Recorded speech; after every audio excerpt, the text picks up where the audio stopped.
Sis, if being with a man feels like you're slowly losing yourself, that's not love that's growing. That's your mental health eroding. Your soulmate is not going to damage your mental health. Shout out to my replay viewers, by the way. Share this if you get something valuable from it.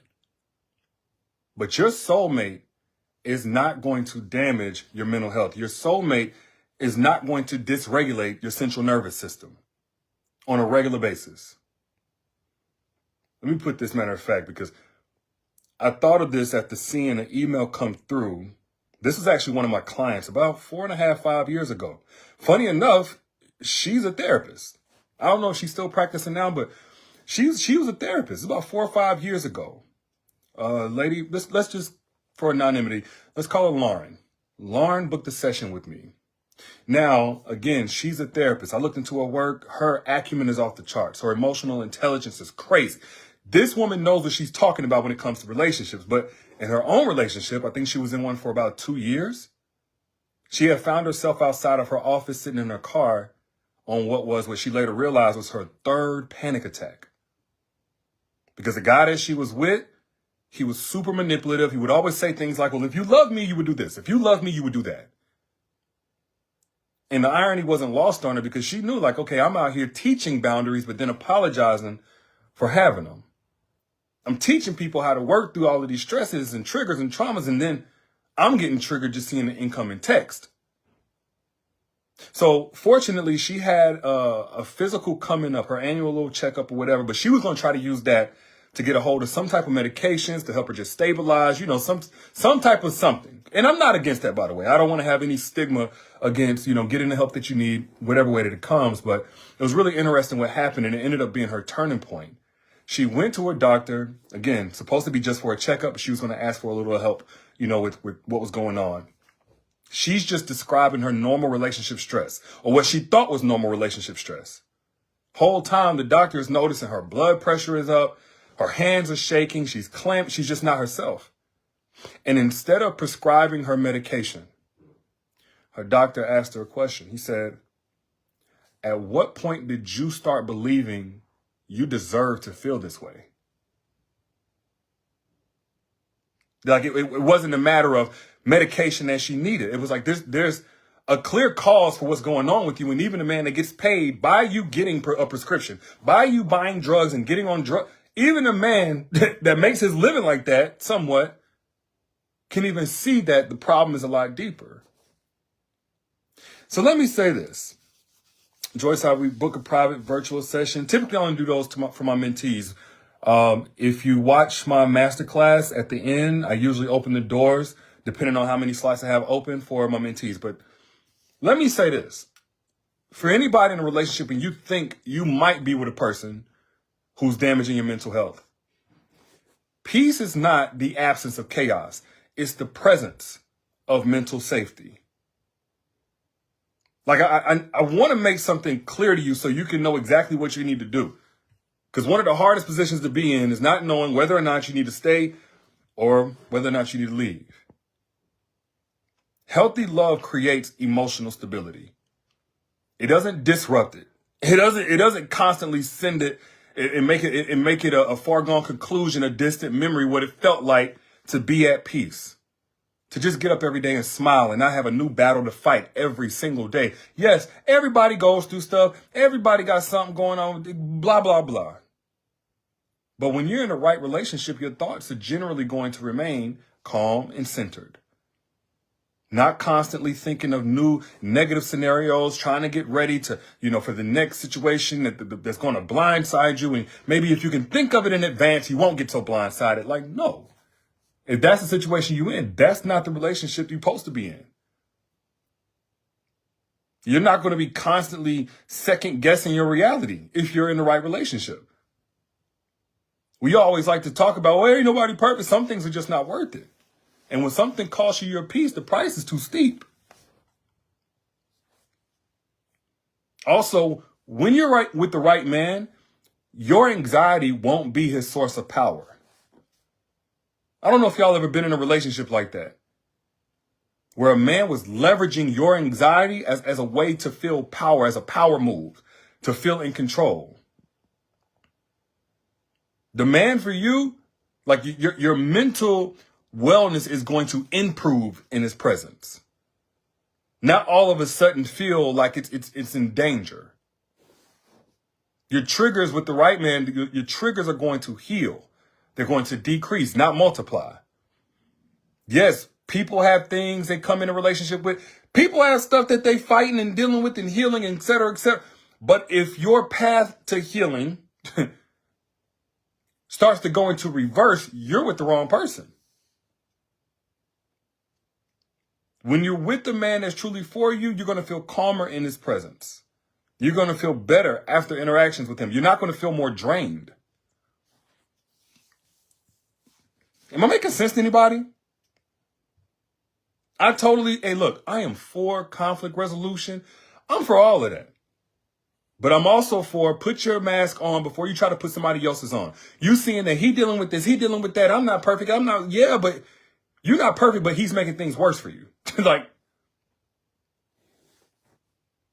and I actually told Lauren this, but true love doesn't require a prescription to survive it. You shouldn't need to get on drugs, to get on medicine, to tolerate the bad spirit or the negative energy another person is bringing into your life. Those physical symptoms, they signal that there's something going on emotionally.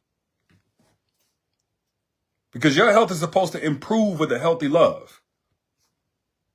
Your sleep, your mood, your appetite, these are all things that will indicate to you whether or not the environment you put yourself in terms of the relationships that you have most closely to you, if they're truly healthy for you. Pay attention. Duchess says you left your 14 marriage to save your peace and mental health. Exactly. And again, I'm not saying fall back at the first time, but typically this ain't the first, second, or third. By the time it gets to messing with your mental health, this has become a pattern.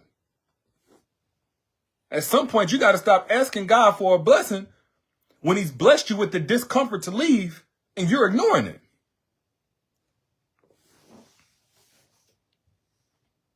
And a lot of times you ignore it because you think, well, I'm overthinking. That's just anxiety. No, that's your intuition screaming, trying to save you. Your intuition is trying to save you. Anytime you got mental chaos, it's just like it's cluttered more and more. The more that you stay in this relationship, the closer you get to this person.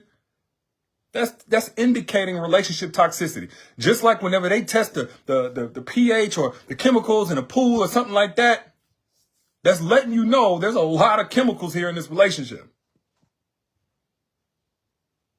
You constantly worry now, but you came into that relationship securely attached. Something is wrong. Some of y'all think I'm an anxious attacher. It got revealed in this relationship. No, it got created in that relationship. Your anxious attachment got created.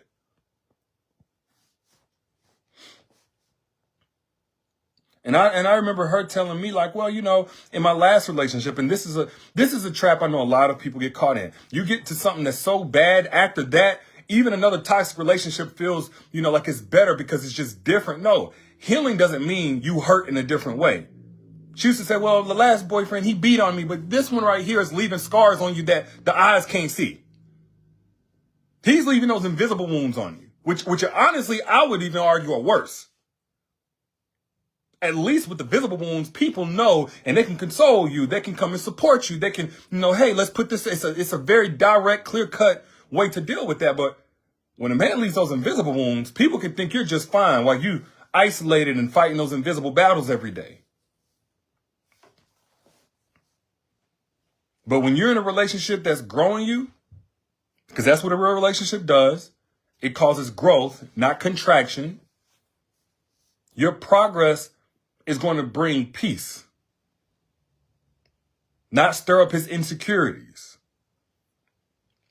not have you navigating and trying to learn and get a PhD and how somebody might be passive aggressive so you can finally understand why you feel the way that you do when you're in that man's presence. Some of y'all going so deep in and learning so much because you're trying to navigate and tolerate a man that you shouldn't be with. You love learning. You love getting equipped with knowledge, and that's great. I am all for that. That's why I'm a teacher. That's why I'm a mentor. I love that. But if the driving force is so you can better understand and get clarity from this man because he's so unclear in what he's doing and evasive whenever he answers and ambiguous with his actions and mixed signaling and everything else, at this point, you're not growing together. You're surviving together and barely doing that. You're barely surviving. Keyword growth, says Linda. Absolutely. If you even need therapy because of him, you probably need distance from him. I'm not saying that the relationship needs therapy. The two of you are not able to connect in a certain way. I'm not saying that. But if you need therapy because of him, you need distance from him.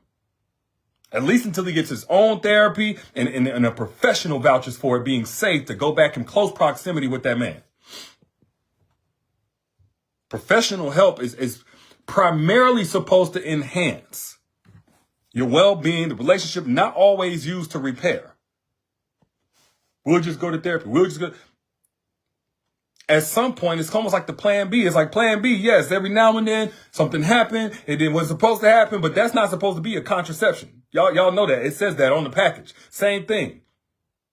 Plan B is not supposed to be, it's supposed to be like you're supposed to be trying to prevent certain things from happening, not always looking to clean up a mess. At some point, you got to say, why I keep making a mess? And this is not about pregnancy. This conversation is not about pregnancy. But that just tells me if you have to keep going to therapy and keep referencing therapy and keep doing for the exact same thing, somebody ain't making no changes. Somebody's always looking for damage control instead of prevention. Therapy is actually supposed to be for your growth, not your survival.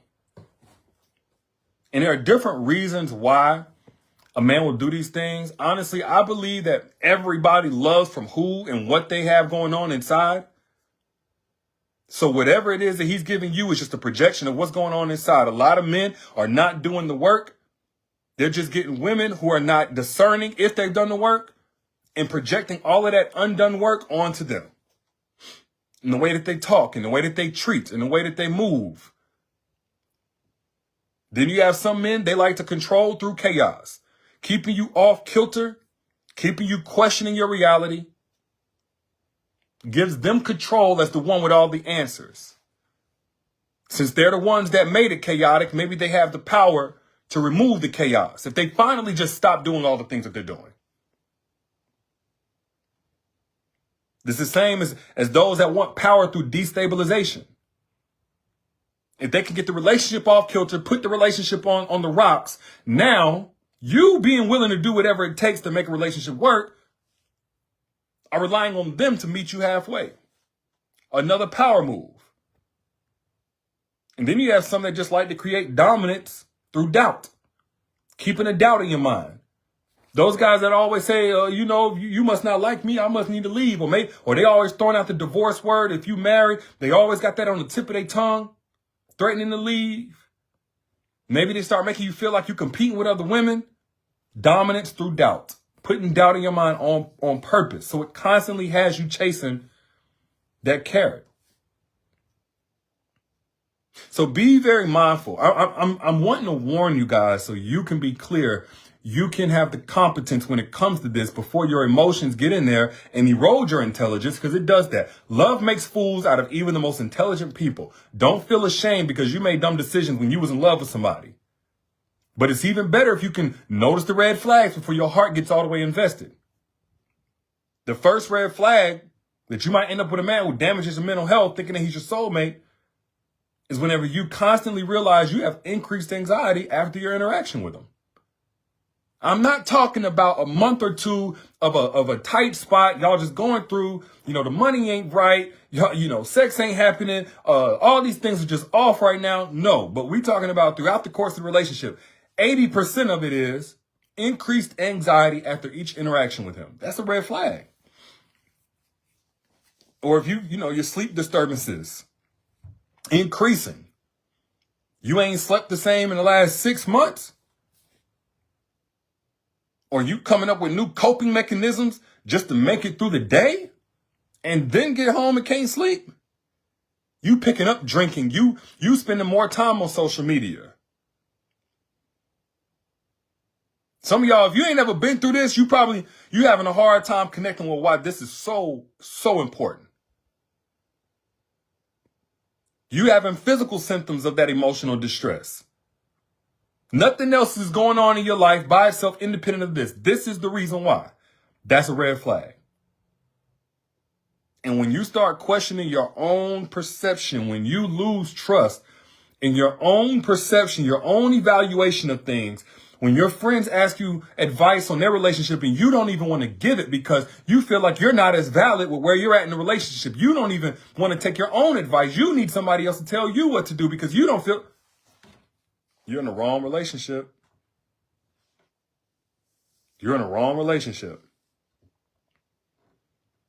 And it's not like it has to be this way.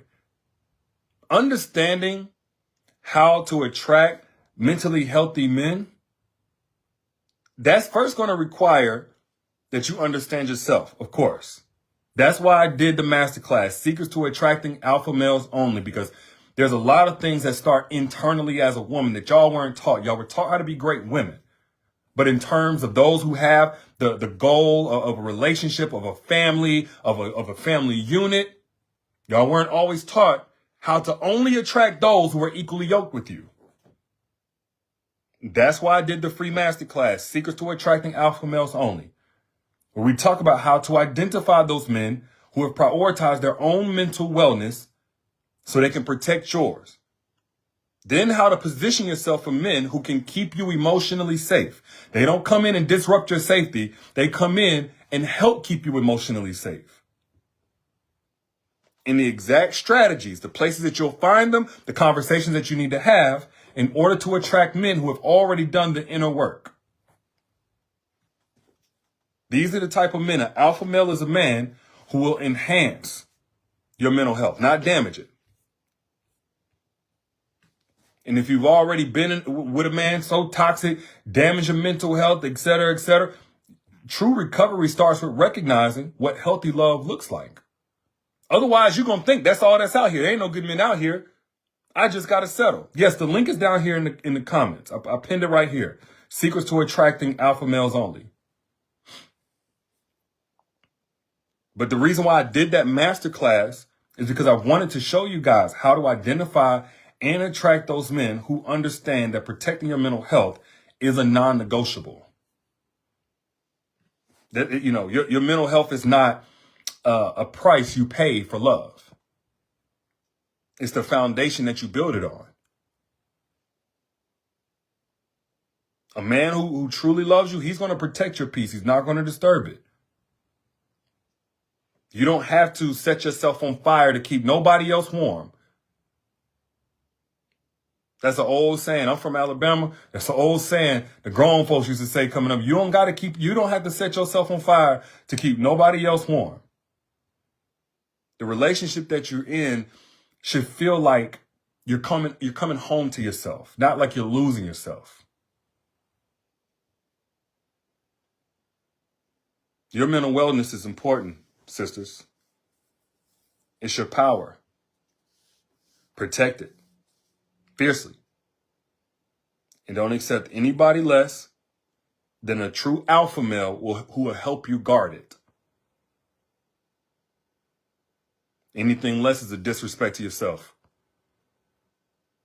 If you agree, hit the share button, the little arrow down there, so we can spread more truth. I'm your internet big bro. Got your back.